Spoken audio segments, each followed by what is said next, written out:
Every time you're judging your experiences, you are not receiving the insight it's offered. Mm. You know what I mean?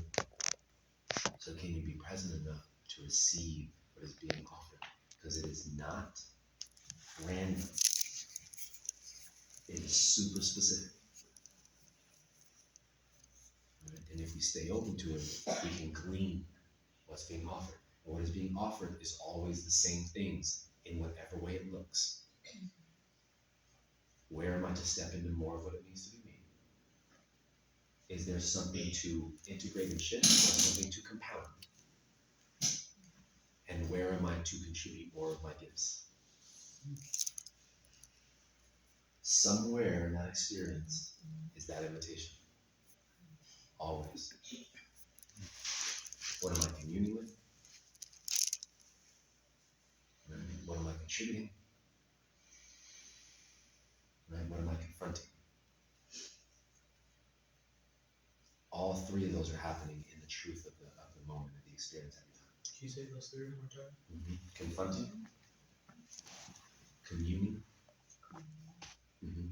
communing like being with, engaging with, interactivity. Yeah, coming together, right? That's always happening. So there's a confrontation, there's something to face, to be with. There's an interactivity of communication, right? Communing with, being with, right? And there's some sort of offering you are giving to that moment, contributing something. All right? Being able to let the gifts of you flow through you. Can you stay open enough to let that be the process that happens? Right? How do we know we're judging our experience? How do you know you're judging it? Beautiful question. That's a great question. Excellent. Love it.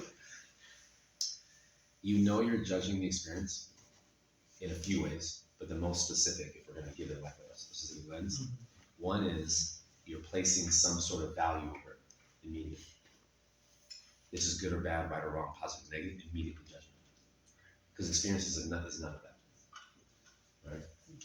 The moment you place a value judgment on it, a value of whether this is good or bad, there's a judgment. And the moment you do that, you're already giving it a categorical reference that will either allow you to accept it or not. Can I say something right here? Because in the beginning of my journey, I learned a lot about depolarization and this idea of like when we step out of right and wrong or negative and positive, and we look at the neutral in life, we can learn how to work with energy in a more efficient way.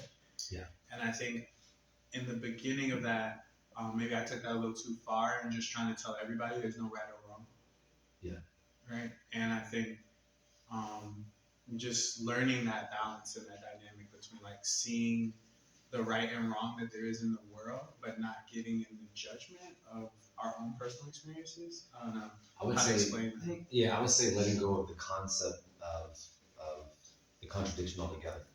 So to say there's no right or wrong, good or bad, positive, negative, isn't to negate that there is alignment and misalignment. Right. Things that are distorted and things that are harmonious. Right.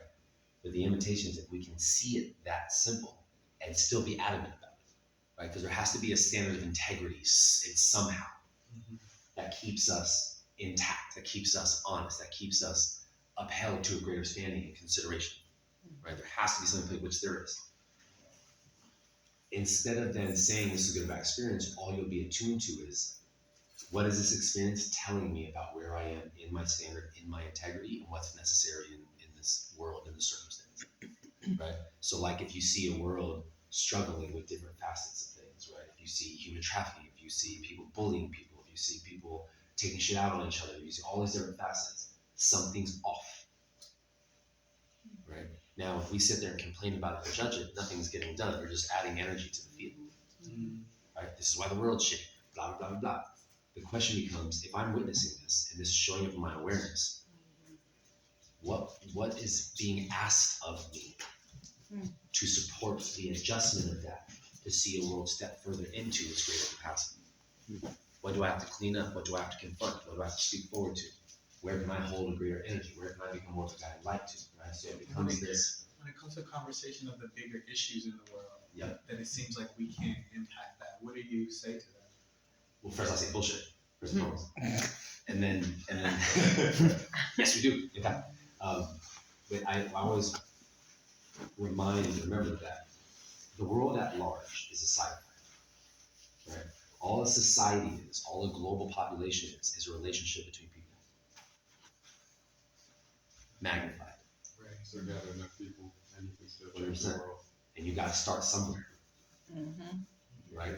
You gotta start somewhere. Start by communicating, start by, 100%. you The more you own up to your ability to look at what you are personally responsible for and what accountabilities you can uphold, you start to play your part, right? No matter what.